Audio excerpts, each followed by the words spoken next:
오늘 살아가는 신앙인들 가운데는 왜 성경에 기록된 것처럼 하나님을 만나는 체험을 우리는 하지 못하는 것일까 하고 궁금해하는 분들이 있습니다. 앞서 4강에서 말씀드린 그러한 이유 때문에 우리는 성경에 기록된 방식으로는 하나님을 만날 수 없습니다. 그렇다면 우리는 우리 시대에 하나님을 어떻게 만나고 어떻게 체험할 수 있을까요? 크게 요약하면 두 가지 형태로 우리는 하나님을 만날 수 있습니다.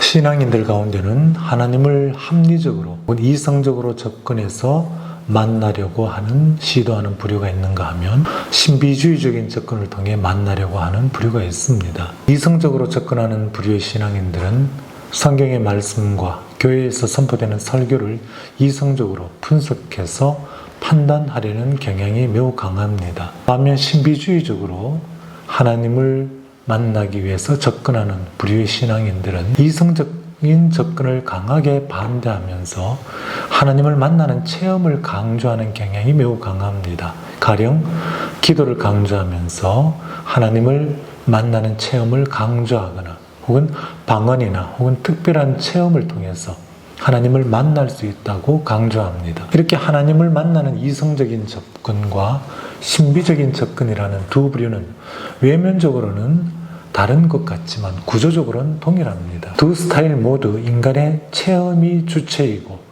하나님은 체험의 대상이 된다는 것이죠.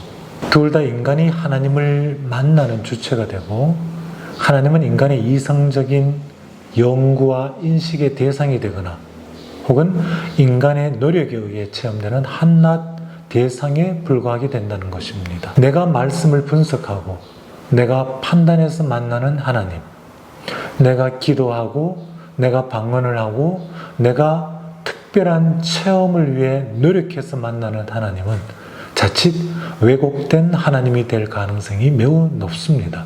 자연인으로서 인간은 성경의 하나님을 직접 만나고 체험하지 못합니다. 죄 속에 살아가는 인간은 하나님 앞에서 오히려 절망과 위기를 체험할 뿐이죠.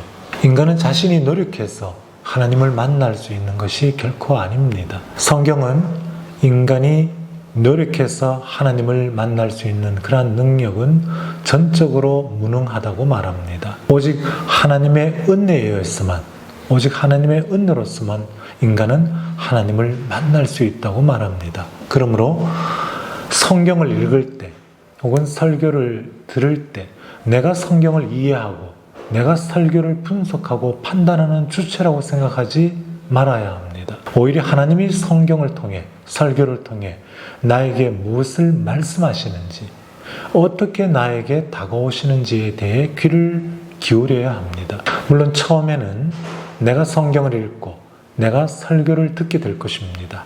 하지만 어느 순간 성경의 말씀이 나에게 다가오고 하나님이 나에게 말씀하시고 내가 그분의 말씀을 듣는 단계로 나아가야 되는 것입니다.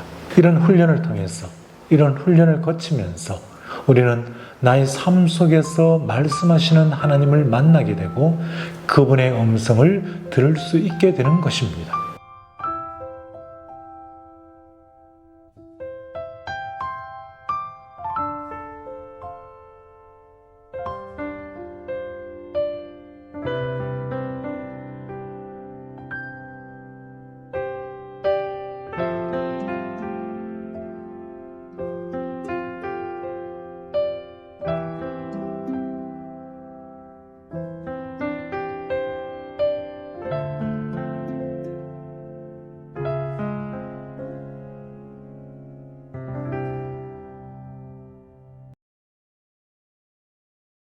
신앙생활을 오래 했음에도 성경을 읽어도 감동이 없거나 교회에서 선포되는 말씀에 감동을 받지 못하는 신앙인들이 있습니다. 성경이 말하는 하나님, 교회에서 설교를 통해 선포되는 하나님이 나와 무슨 상관이 있지 하고 스스로에게 묻는 신앙인들이 있습니다. 하나님을 믿고 교회에서 신앙생활을 해도 신앙의 감동이 전혀 없다고 말하는 신앙인들이 있습니다. 신앙이 공허하게 느껴지는 그리스도인들이 많습니다. 왜 이렇게 되는 것일까요? 그 이유는 간단합니다.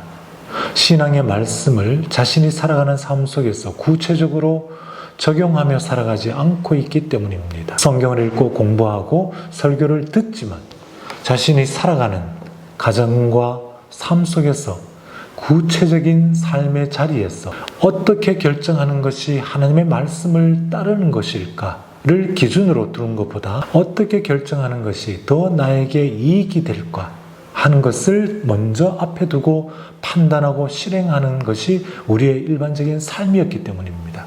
교회에서의 신앙생활과 가정과 사회에서의 삶이 분리되어 있기 때문입니다. 우리는 삶 속에서 하나님의 말씀을 기준으로 판단하고 결정하고 실천하는 훈련을 해야 합니다.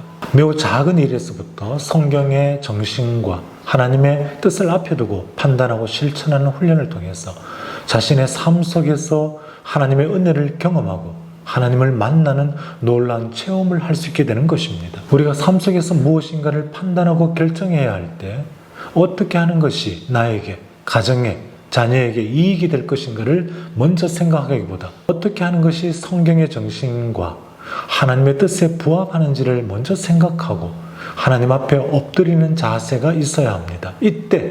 바로 이때 우리는 자신의 삶의 한가운데에서 임재하시는 하나님을 만나는 놀라운 은혜를 경험하게 되는 것입니다.